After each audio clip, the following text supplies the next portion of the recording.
ఉదయించే సూర్యుడు అధికార చిహ్నం అనుకున్నాం మనం. వీళ్ళది అధికార చిహ్నం ఉదయించే సూర్యుడు అయితే వాటితో పాటు మనకి చంద్రుని కూడా ముద్రించారు. అలాగే జంతువులు చూసినట్లయితే సింహం, పంజా ఎత్తిన సింహం కూడా వీళ్ళకి ఈ యొక్క కొద్ది కాలం రన్ అయింది వీళ్ళ అధికార చిహ్నంగా. అందువల్ల పంజా ఎత్తిన సింహం కూడా కొన్ని నాణ్యాలపై ఉన్నాయి.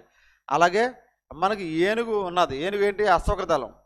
ఏనుగు ఏంటి? అశ్వదళం కాదు, ఏనుగు గజదళం అంటే యుద్ధంలో ఏనుగులు వాడారు కదా, అందువల్ల ఏనుగు కూడా వీళ్ళ యొక్క చిహ్నాలపై ఉన్నది.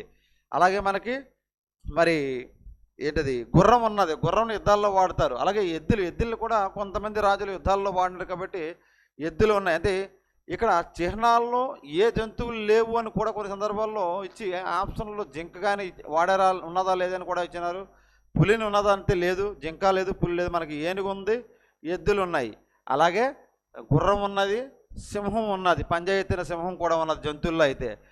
మరి నేచురల్గా చూసినట్లయితే మనకి సూర్యుడు చంద్రుడు ఉన్నాడు. అలాగే మనకి వాడ గుర్తుగల సింబల్ ఉన్నాయి కాబట్టి, తెరచాప గుర్తుగల వాడ గుర్తుగల సింబల్ ఉన్నాయి కాబట్టి వాడ కూడా వీళ్ళ చిహ్నాలు ఉన్నది. ఉజ్జయినిని ఆక్రమించారు, ఉజ్జయిని కూడా కొంతకాలం పరిపాలించారు అనడానికి నార్త్ని ఉజ్జయిని పట్టణాన్ని మనకి ఆక్రమించారు, పరిపాలించారు అనడానికి గుర్తుగా ఉజ్జయిని చిహ్నాలు కూడా ఉన్నాయి వీళ్ళ నాణ్యాలపైన ఉజ్జయిని పట్టణం యొక్క చిహ్నాలు కూడా కొంతమంది రాజ్యాల చిహ్నాలపైన దొరికాయి.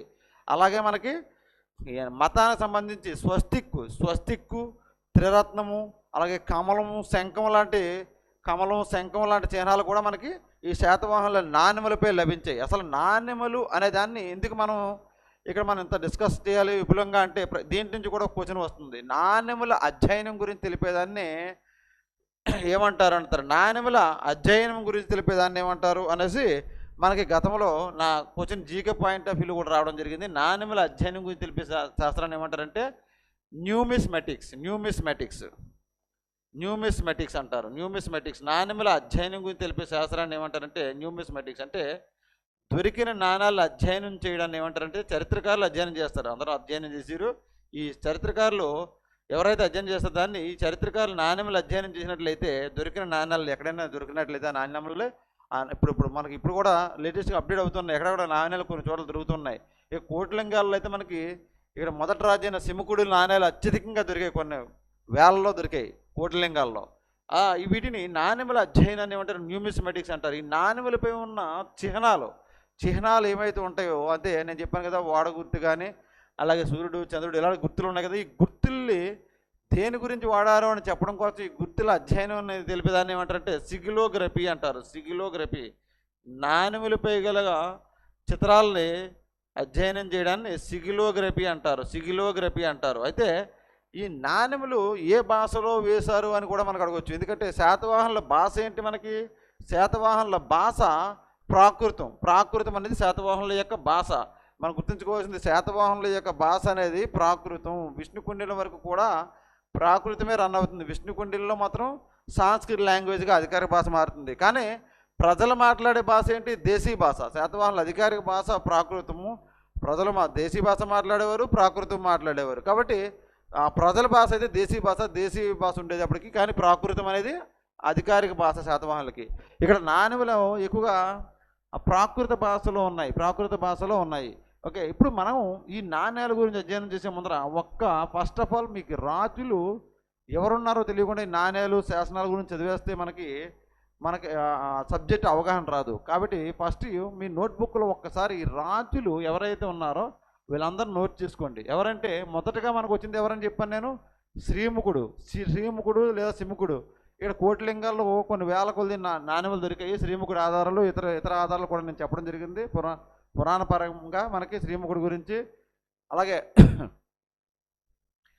నెక్స్ట్ వచ్చిన వాడు శ్రీముఖుడు తమ్ముడు కృష్ణుడు లేదా కనహ.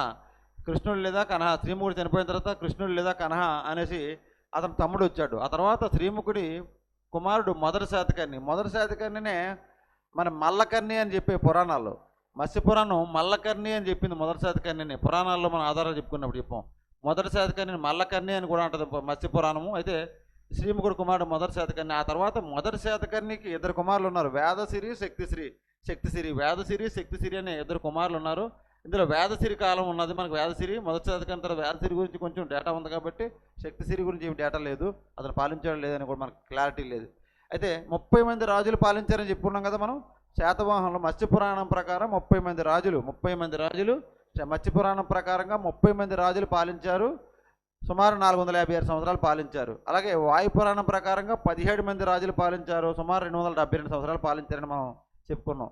అయితే ఇక్కడ మనకి 30 మంది రాజుల యొక్క ఇంపార్టెన్స్ లేదు. నేను కొంతమంది రాజుల యొక్క ఇంపార్టెన్స్ ఎక్కడైతే ఉన్నాయో వాళ్ళ యొక్క డీటెయిల్స్ మనకు దొరికిన చోటనే మనం చదువుతాం. మిగతా అన్నీ కూడా చాలా పేర్లు ఉన్నాయి. స్కందశ్రీ, స్కందశాతకర్ణి, శక్తిశ్రీ ఇవన్నీ పేర్లు ఉన్నాయి. కానీ వాళ్ళందరినీ మనకు డేటా వాళ్ళకి సంబంధించిన ఇంపార్టెంట్ కాయిన్స్ కానీ నాణ్యాలు కానీ ఇతర ఏం దొరకలేదు. కాబట్టి వాళ్ళకి పరిపాలనకు సంబంధించిన అంచనాలు కూడా ఎక్కువ దొరకలేదు. కాబట్టి తక్కువ కాలం పాలించిన వాళ్ళు ఉన్నారు. కాబట్టి వాళ్ళ గురించి మనకు అవసరం లేదు. అట్లీస్ట్ ఇక్కడ మనం రాసుకుని నోట్ చేసుకుని ఈ 17 మంది గురించి మనం నేర్చుకుంటే కొంత అంటే మనకి ఈ శాతవాహన రాజ్యం గురించి కంప్లీట్ అయిపోయినట్లే. ఈ 17 మంది రాజులు, వీళ్ళ కాలంలో దొరికిన నాణెములు, శాసనాలు, ఇటువంటి వివరాలన్నీ కూడా మనం తెలుసుకుంటే మనకి చాలా వరకు ఇక్కడ ఇక్కడ మనకి కంప్లీట్ అవుతుంది సిలబస్. అయితే వాటితో పాటు మనకి మిగతా ఎలా చదువుతాం, ఆర్థిక పరిస్థితులు, సామాజిక పరిస్థితులు, మత పరిస్థితులు ఈ కాలంలో ఎలా ఉన్నాయనేసి ఈ రాజుల కాలంలోనే మనకి డీటెయిల్స్ దొరుకుతాయి. కాబట్టి మనకి మూడవవాడు మొదటి శాతకాన్ని గురించి చెప్పుకుంటే తర్వాత మొదటి శాతకాన్ని కుమారుడు వేదసిరి, శక్తిసిరి. అయితే వేదసిరి గురించి మనం నేర్చుకుంటే కొంత ఐడియా ఉండాలి. తర్వాత వచ్చిన వాడు రెండవ శాతకాన్ని వచ్చాడు. ఈ రెండవ శాతకాన్ని గురించి మనం సింపుల్గా చెప్పుకోవాలంటే అత్యధిక సంవత్సరాలు పాలించిన శాతవాహన రాజు ఎవరంటే సుమారు 56 సంవత్సరాలు పాలించాడట. రెండవ శాతకాన్ని 56 సంవత్సరాలు పాలించాడట. అత్యధిక సంవత్సరాలు శాతవాహనంలో అత్యధిక కాలం పాలించిన రాజు ఎవరంటే రెండవ శాతకాన్ని 56 సంవత్సరాలు పాలించాడు. అలాగే తర్వాత వచ్చిన అప్పీలకుడు గురించి పెద్ద డేటా లేకపోయినా అప్పీలకుడు తర్వాత వచ్చిన రెండవ శాతకాన్ని తర్వాత మనకు వచ్చిన కొంతమంది రాజులు ఉన్నారు. తర్వాత మనకి ఇంపార్టెంట్గా చెప్పుకోవాల్సింది కుంతల శాతకాన్ని. ఈ కుంతల శాతకాన్ని కాలం చాలా ఇంపార్టెంట్ ఇక్కడ మనకి ఏపీ హిస్టరీ పాయింట్ ఆఫ్ వ్యూలో. కుంతల శాతకాన్ని చాలామంది చాలా రకాలుగా మనకు చెప్పుకున్నా కానీ కుంతల శాతకాన్ని అన్నా మొదటి పులోమావి అన్నా ఒక్కడే. మొదటి పులోమావి అన్న కుంతల శాతకర్ణి అన్న స్టాండర్డ్ బుక్స్ ప్రకారం చూసుకుంటే కుంతల శాతకర్ణి అన్న మొదటి పులోమావి అన్న ఒక్కడే. ఇక్కడ మొదటి పులోమావిని కుంతల శాతకర్ణి ఎందుకు అన్నామంటే పులోమావిలు అనే పేరుతో ముగ్గురు ఉన్నారు. ఇక్కడ శాతవాహనంలో ముగ్గురు దొరుకుతున్నారు. అందుకే మొదటి పులోమావి, రెండవ పులోమావి, మూడవ పులోమావి అనేసి మన ఈ శాతకర్ణిలో ఇది మన యొక్క శాతవాహన వంశంలో మనం చదువుతాం. ఈ కొత్తల శాతకర్ణినే మొదటి పులోమావి అంటాం. రెండవ పులోమావి అంటే వాసిష్ఠిపుత్ర పులోమావి. ఎవరు? గౌతమిపుత్ర శాతకర్ణి కుమారుడు వాసిష్ఠిపుత్ర శాతకర్ణి రెండవ పులోమావి అతను, లేదా రెండవ పులోమావి లేదా వాసిష్ఠిపుత్ర పులోమావి అంటారు అతన్నే.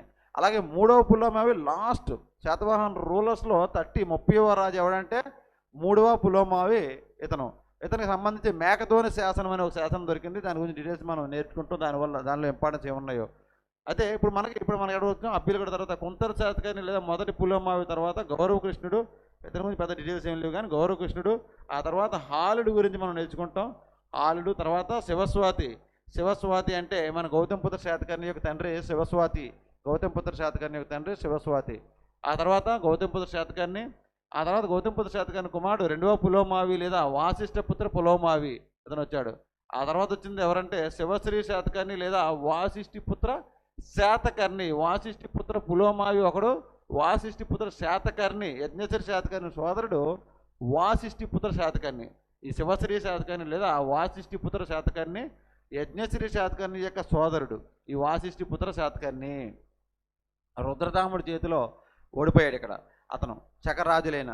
అందువల్ల ఇతని ఇంపార్టెన్స్ కూడా మనకు కొన్ని ఉన్నాయి. అలాగే యజ్ఞశ్రీ శాతకర్ణి తర్వాత మనకి విజయశ్రీ, తర్వాత చండశ్రీ, తర్వాత లాస్ట్ వాడు 30 వాడు.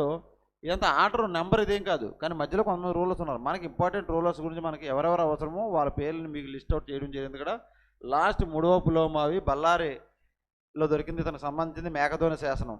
ఓకే, సో మనం వీళ్ళ డీటెయిల్స్ ఈ డీటెయిల్స్ ఈ 17 నేమ్స్ గుర్తుంచుకోండి. ఇప్పుడు మనం వెళ్ళేది ఇప్పుడు నాణ్యముల గురించి. నాణ్యములు వాటి యొక్క వివరాలు ఏమైనా ఉన్నాయో మనం చెప్పుకుందాం. న్యూమిస్మెటిక్స్ అనేది నాణ్యముల అధ్యయనం గురించి తెలిపే శాస్త్రాన్ని న్యూమిస్మెటిక్స్ అంటారు. వీటిపై నాణ్యములపై ముద్రించే బొమ్మల గురించి తెలిపేది సిగిలోగ్రఫీ.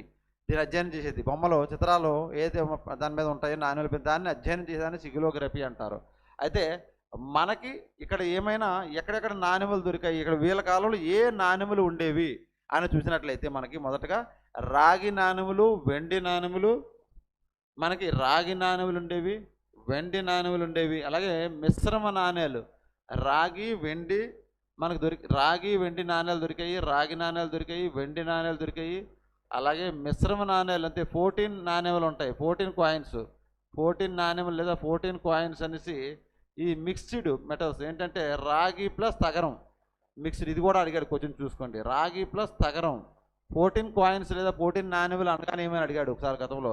రాగి ప్లస్ తగరం కాంబినేషన్ అంటే మిక్స్డ్ మెటల్స్తో చేసిన నాణ్యాలు. అంతే తగరం ఏంటంటే copper plus tin, copper plus tin. రాగి ప్లస్ తగరం అంటే ఏంటి, రాగి ప్లస్ తగరం అంటే తగరం ఏంటి English tin. Copper plus tin నాణ్యాలు మిక్స్డ్ మెటల్స్తో తయారు చేయబడిన లోహాలు కూడా మనకి దొరికాయి. ఇక్కడ మనకి ఎక్కువగా దొరికినవి రాగి వెండి 14 నాణ్యాలు దొరికాయి. అయితే మనకి ఇక్కడ నాణ్యములు శాతవాహన కాలంలో దొరికిన నాణ్యాలకి కొన్ని పేర్లు కూడా ఉన్నాయి. వాటివి ఏంటి ఆ పేర్లు అని అంటే, రాగి వెండి నాణ్యాలు అలాగే ఉన్నాయి, 14 నాణ్యాలు ఉన్నాయి. అలాగే కర్సాపనములు అనేవి ఉన్నాయి. కర్సాపనములు అంటే వెండి నాణ్యాలు, ఇక్కడ కర్సాపనములు అనేవారు వెండి నాణ్యాలు. అలాగే బంగారు నాణ్యాలు కూడా ఉన్నాయి, లేదా అంటే సువర్ణ నాణ్యములు మనకి సువర్ణ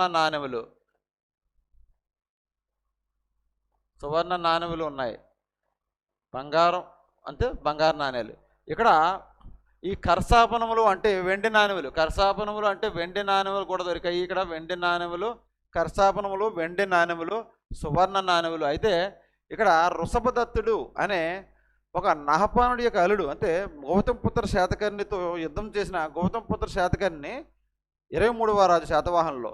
గౌతమపుత్ర శాతకర్ణి అనే రాజు 23వ రాజు. ఇతను సుమారుగా 24 సంవత్సరాలు పాలించిన కొంతమంది, 30 సంవత్సరాలు పాలించిన కొంతమంది అంటారు. సుమారుగా 18 సంవత్సరాలు ఈ గౌతమపుత్ర శాతకర్ణి మనకి సుమారుగా 18 సంవత్సరాలు నహపానుడనే రాజుతో యుద్ధం చేశాడు. శకుల రాజు అయిన నహపానుడితోటి. మన నహపానుడు ఏ ప్రాంతం నుంచి మహారాష్ట్ర ప్రాంతాన్ని పశ్చిమ దక్కను పాలించేవాడు. ఈ నహపానుడితో సుమారుగా మనకి 18 సంవత్సరాలు యుద్ధం చేశాడు. ఈ నహపానుడి యొక్క అల్లుడు వృషభదత్తుడు ఒక మనకి శాసనం వేయించాడు. ఆ శాసనం పేరు ఏంటంటే వృషభదత్తుని నాసిక్ శాసనం అంటారు.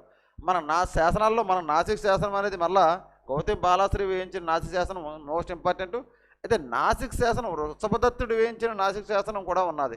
నహపానుడి యొక్క అల్లుడు నాసిక్ శాసనం అనే ఒక శాసనం వేయించాడు. దానిలో ఈ యొక్క ఏది కర్సాపనం గురించి మనకి, ఒక కర్సాపనం అంటే 35 కర్సాపనాలు అంటే ఒక బంగారు నాణ్యానికి సమానమని చెప్పారు. 35 కర్సాపనాలు ఒక సువర్ణ నాణ్యానికి సమానము అని చెప్పారు. 35 కరసాపనములు ఒక సువర్ణ నాణ్యానికి సమానమని వృషభదత్తుడి యొక్క నాసిక్ శాసనంలో చెప్పారు. 35 కరసాపనములు ఒక సువర్ణ నాణ్యానికి సమానమని ఈ నాసిక్ శాసనాన్ని వేయించింది ఎవరంటే వృషభదత్తుడు.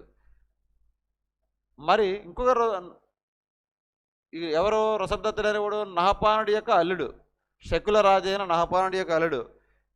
ఓకే, ఇతను వేయించిన శాసనం నాసిక్ శాసనం. దీంట్లో 35 కరసాపనములు ఈక్వల్ టు ఒక సువర్ణ నాణ్యం అని చెప్పడం జరిగింది. అయితే నాసిక్ శాసనం మనకి శాతవాహనంలో వేయించిన వాళ్ళు ఉన్నారు. వాళ్ళెవరు? గౌతమి బాలశ్రీ, గౌతమిపుత్ర శాతకర్ణి యొక్క మదరు. ఓకేనా. ఇక్కడ నాణ్యాలు ఏ రకాలు ఉన్నాయన్నా నేను రాగి నాణ్యాలు, వెండి నాణ్యాలు, 14 కాయిన్స్, అలాగే రోమ్కి సంబంధించి రోమి బంగారు నాణ్యాలు, వెండి నాణ్యాలు కూడా మనకు రావడం జరిగింది. రోమ్కి సంబంధించి ఇక్కడ నాణ్యాల్లో మనకి ఇంకా నాణ్యాల్లో ఏ సింబల్స్ ఉన్నాయి అంటే నాణ్యాల్లో ఎటువంటి సింబల్స్ దొరికాయి మనకంటే ఉజ్జయినిపట్నం గుర్తుగల నాణ్యాలు కూడా వేశారు. ఉజ్జయినిపట్నం గుర్తుగల నాణ్యాలు వేసిన వాళ్ళు ఎవరంటే నాణ్యాల్లో మనకి ఎక్కువగా వెండి నాణ్యాలు దొరికాయి, ఉజ్జయినిపట్నం గుర్తుగల నాణ్యాలు దొరికాయి. ఈ ఉజ్జయినిపట్నం గుర్తుగల నాణ్యాలు వేసింది ఎవరంటే శ్రీముఖుడు వేయించాడు. శ్రీముఖుడు మొదటి శాతకర్ణి. అలాగే మనకి ఎవడు ఉజ్జయినిపట్నం చండశ్రీ అనేసి, చండశ్రీ గురించి చెప్పుకుని ఇందులో రాసాంగా. చండశ్రీ ఉజ్జయిని నాణ్యాలే ఉజ్జయిని పట్టణ గుర్తుగల నాణ్యాలు వేసిన వాళ్ళు మనకి ఉజ్జయిని పట్టణ గుర్తుగల నాణ్యాలు వేయించారు. ఉజ్జయిని పట్టణ గుర్తుగల నాణ్యాలు వేసిన వాళ్ళు మనకు ఎవరుంటారు? మొదటి శాతకర్ణి శ్రీముఖుడు, మొదటి శాతకర్ణి గౌతమిపుత్ర శాతకర్ణి, చండశ్రీ. మనకి వీళ్ళ నాణ్యాలు దొరికాయి. ఇంకా మిగతా వాళ్ళు వేశారో లేదో తెలియదు కానీ వీళ్ళ నాణ్యాలు మనకి ఎవిడెన్స్ దొరికాయి. ఎవరి? ఉజ్జయిని పట్టణం గుర్తుగల నాణ్యాల్లో ఈ చండశ్రీ ఎవరు? చండశ్రీ.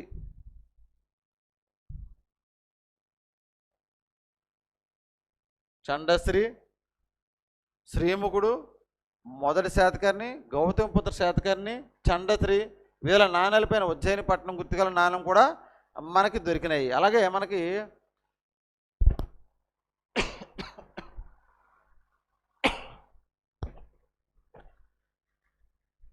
మొదటి శాతకర్ణి కానీ, అలాగే మనకి మొదటి శాతకర్ణి, స్కంద శాతకర్ణి, మొదటి శాతకర్ణి, స్కంద శాతకర్ణి, గౌతమిపుత్ర శాతకర్ణి, యజ్ఞశ్రీ శాతకర్ణికి సంబంధించి వెండి నాణ్యాలు కూడా దొరికాయి. ఎవరు? మొదటి శాతకర్ణి ఇక లిస్ట్ ఇచ్చాను నేను. మొదటి శాతకర్ణి,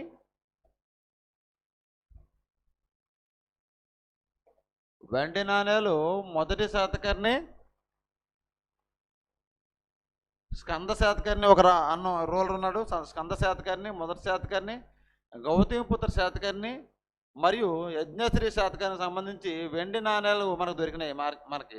అయితే ఇక్కడ గౌతమిపుత్ర శాతకర్ణి వెండి నాణ్యాల గురించి ఒకసారి చిన్న డిస్కషన్ చేసుకోవాలి. గౌతమిపుత్ర శాతకర్ణికి సంబంధించి వెండి నాణ్యాలలో మనం ప్రముఖంగా మరీ ముఖ్యంగా జోగల్ తంబి నాణ్యాలు అనేసి మనకి మహారాష్ట్రలో జోగల్ తంబి వద్ద సుమారుగా 13,200 నాణ్యాలు దొరికాయి. లేటెస్ట్లో 13,200 నాణ్యాలు. వీటినే జోగల్ తంబి నాణ్యాలు అంటారు. జోగల్ తంబి నాణ్యాలు అంటారు ఎందుకంటే గౌతమిపుత్ర శాతకర్ణికి అలాగే నహపానుడు సెక్యులర్ రాజైన నహపానుడికి 18 సంవత్సరాల యుద్ధం జరిగిందన్నాం కదా. ఈ జోగల్ తంబి వద్ద జరిగిన యుద్ధాన్ని జోగల్ తంబి యుద్ధం అంటారు.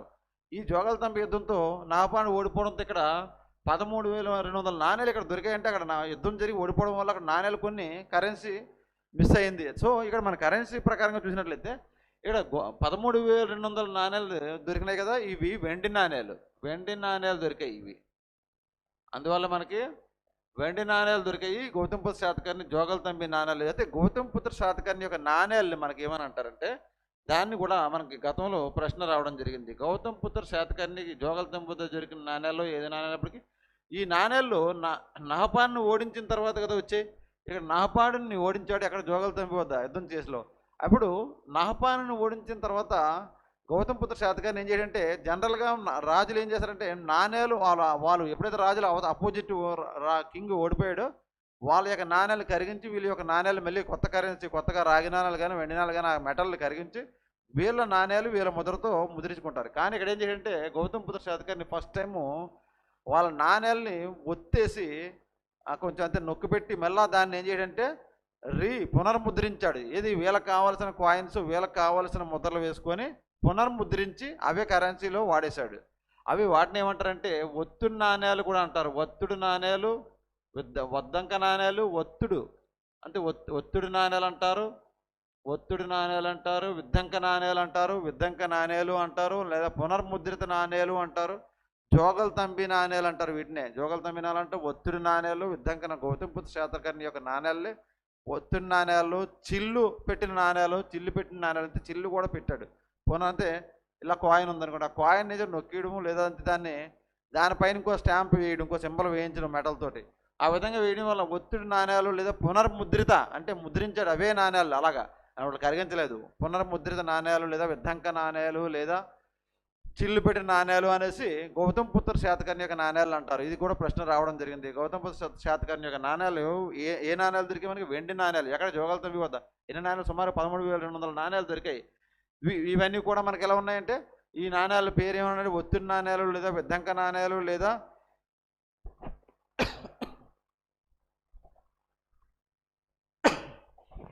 చిల్లు పొడిచిన నాణ్యాలు లేదా విద్దంక నాణ్యాలు లేదా పునర్ముద్రిత నాణ్యాలు అంటారు. వీటినే జోగల్ తంబి వద్ద దొరికే కాబట్టి జోగల్ తంబి నాణ్యాలు కూడా అంటారు.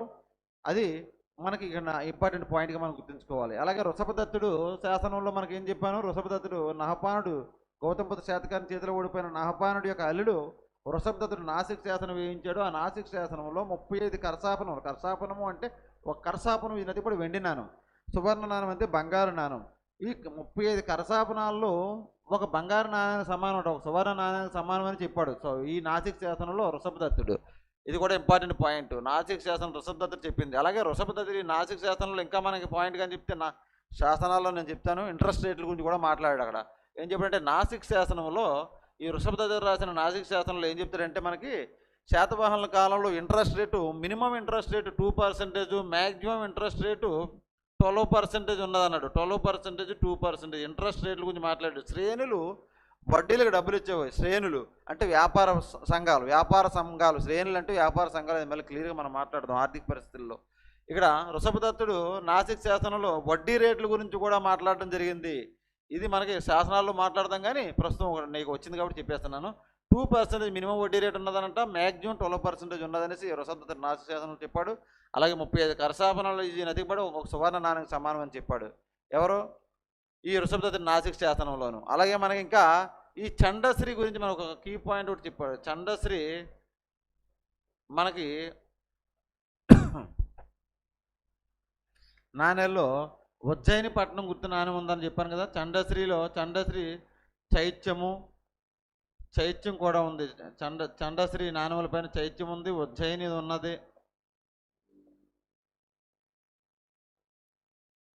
చండశ్రీ నాణ్యంలో చైత్యం ఉంది, అలాగే ఉజ్జయిని ఉన్నది. ఉజ్జయిని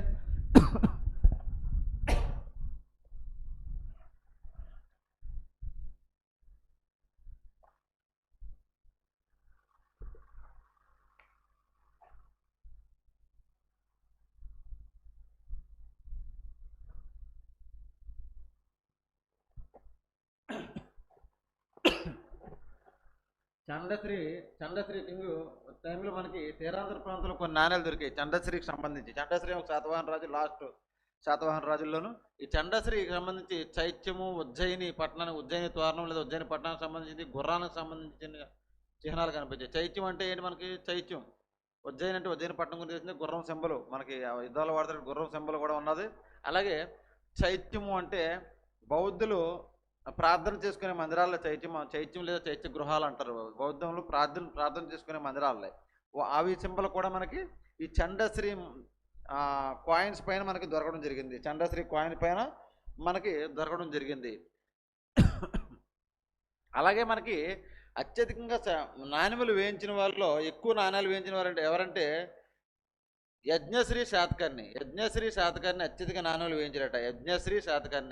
ఈ యజ్ఞశ్రీ శాతకర్ణి అత్యధికంగా నాణ్యములు వేయించిన వాళ్ళు యజ్ఞశ్రీ శాతకర్ణి నాణ్యాలు ఎక్కువ దొరికేవాడు. యజ్ఞశ్రీ శాతకర్ణి అత్యధికంగా నాణ్యాలు వేయించాడు.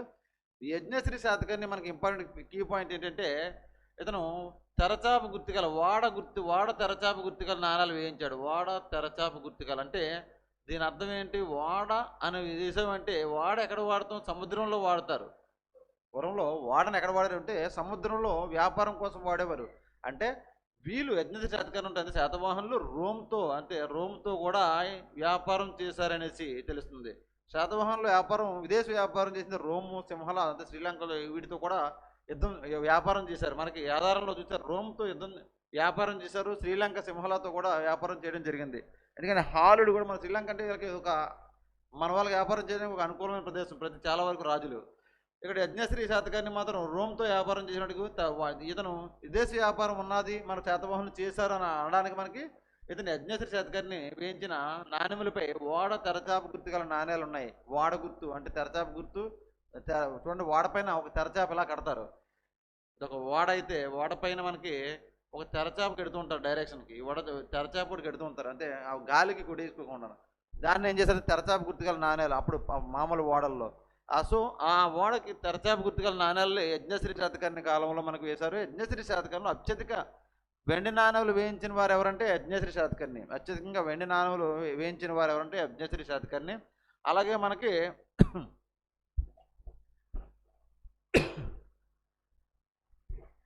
ఇంకా ఇంపార్టెంట్ ఇంకొక అనదర్ కీ పాయింట్ ఏంటంటే నాణ్యముల్లో మాట్లాడుకుంటే ఇప్పుడు వాసిష్ఠపుత్ర శాతకర్ణి చెప్పాను కదా, యజ్ఞశ్రీ శాతకర్ణి యొక్క సోదరుడు. ఇతను కూడా కొంత ప్రాంతాన్ని రుద్రదాముడు అంటే అతని మామ సహకారంతో రుద్రదాముడు తన కుమార్తెనిచ్చి రుద్రదమనికను ఇచ్చి ఇతని యొక్క సోదరుడు వాసిష్ఠిపుత్ర శాతకర్ణితో వివాహం చేశాడు. ఇతను కొంత ప్రాంతాన్ని పశ్చిమ దక్కన్లో కొంత ప్రాంతాన్ని పాలించాడు.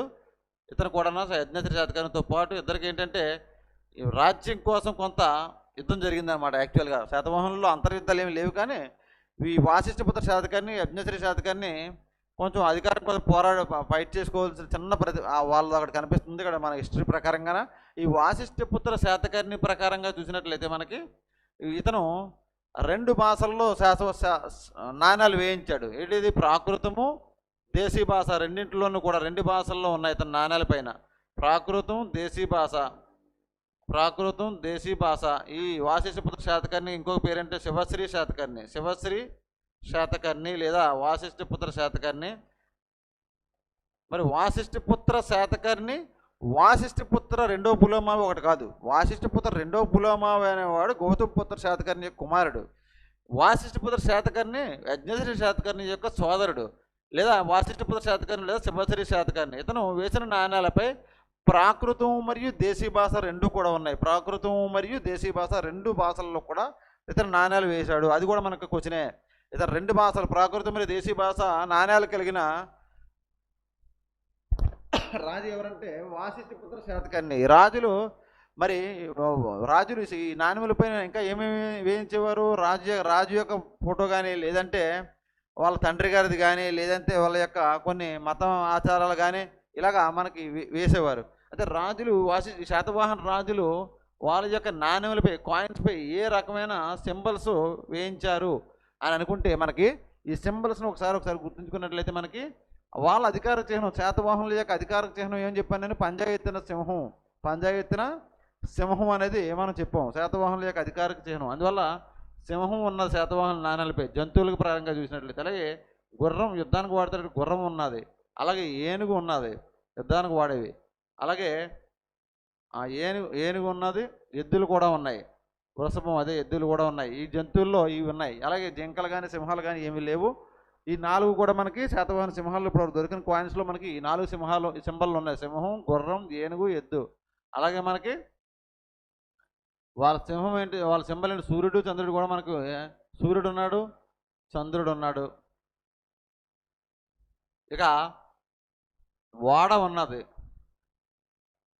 ఇక మతపరంగా చూస్తే స్వస్తిక్ సింబల్ ఉన్నది, స్వస్తిక్ ఉంది, త్రిరత్నం ఉన్నది, త్రిరత్నం వాళ్ళ చిహ్నాల పైన ఉన్నది, త్రిరత్నం ఉన్నది, మరియు కమలం ఉంది, కమలం. ఈ శంఖం మతపరంగా గుర్తుంచుకోండి, సింపుల్గా మీకు గుర్తుంటాయి. స్వస్తిక్ మనకి హిందూ మతానికి సంబంధించి, త్రిరత్నము వైదిక మతమే, కమలము, శంఖము ఇవన్నీ కూడా మతానికి సంబంధించి ఈ సింబల్స్ కూడా ఉన్నాయి. అలాగే మనకి ఉజ్జయిని గుర్తు కూడా ఉన్నది. ఇలా ఈ చిహ్నాలు సింబల్స్ ఏమన్నాయి? ఈ యొక్క కాయిన్స్ పైన ఉన్న సింబల్స్ను ఒక్కొక్కసారి అడుగుతున్నాడు. లేనివి ఏంటని అడుగుతాడు ఒకసారి. ఇవన్నీ 2-3 ఇచ్చేసి ఒక 4 ఆప్షన్ ఇచ్చేసి లేనివి ఒక 4th ఆప్షన్ ఏదో ఒకటి లేనిది ఇవ్వచ్చు. అలాంటి పరిస్థితుల్లో మనకి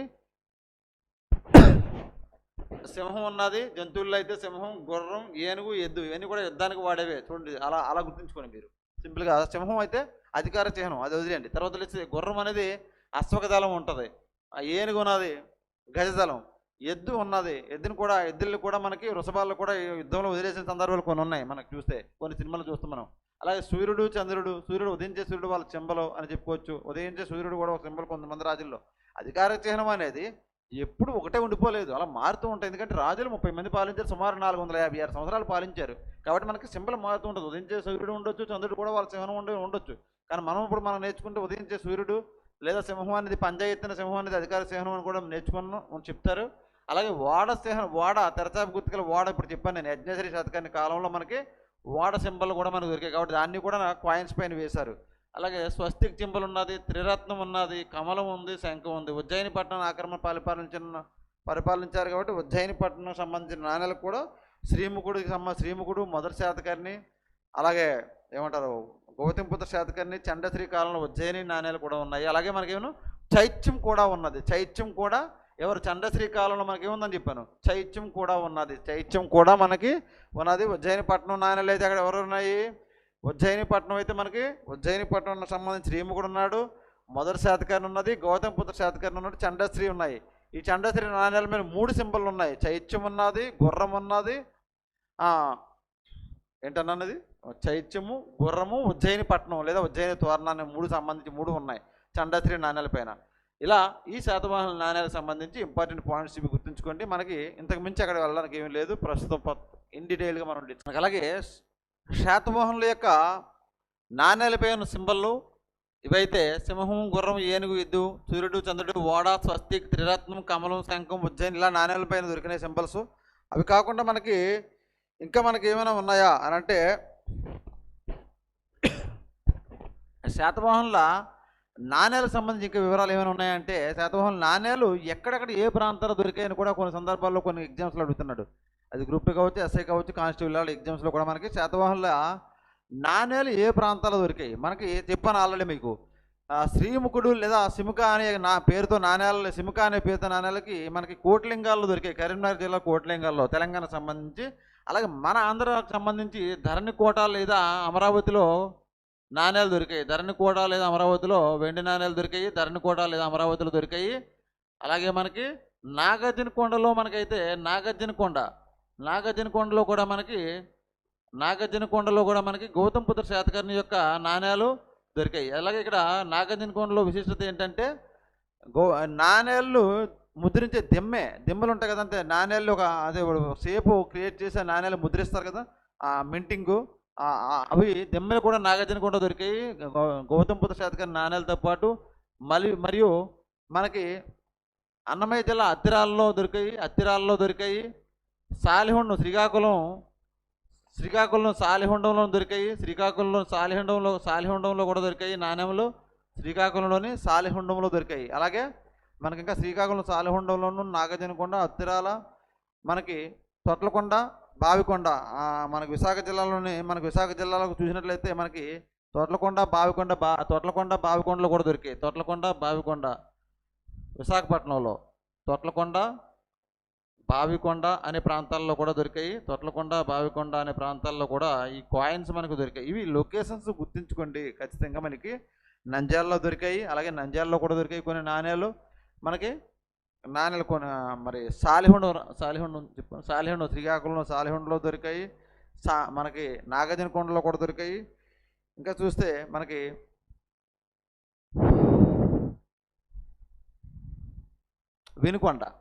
వినుకొండలో కూడా దొరికాయి. వినుకొండలో కూడా నాణ్యములు దొరికాయి. ఇలా ఇంకా మనకి తెలంగాణకి వెళ్ళేటప్పటికి తెలంగాణ రాజధాని చెప్పాను ఆల్రెడీ, కోట్లింగాల గురించి చెప్పాను. అలాగే కొండాపూర్లో కూడా దొరికాయి మనకి నాణ్యాలు. ఈ శాతవాహనులకు సంబంధించిన నాణ్యాలు. ఆంధ్రాకి సంబంధించిన వరకు ఇంపార్టెంట్ ప్లేసెస్ని కూడా గుర్తుంచుకోండి. ఎందుకంటే సాలిహొండం ఎక్కడ ఉంది, శ్రీకాకుళం ఉంది, తొట్లకొండ, అత్తిరాల అన్నమయ్య జిల్లాలో ఉంది, నాగార్జునకొండ గుంటూరు, మనకి ధరణికోట అమరావతిలో ఉన్నాయి, బావికొండ, తొట్లకొండ విశాఖపట్నంలో ఉన్నాయి, వినుకొండ ఉన్నాయి, దొరికినాయి.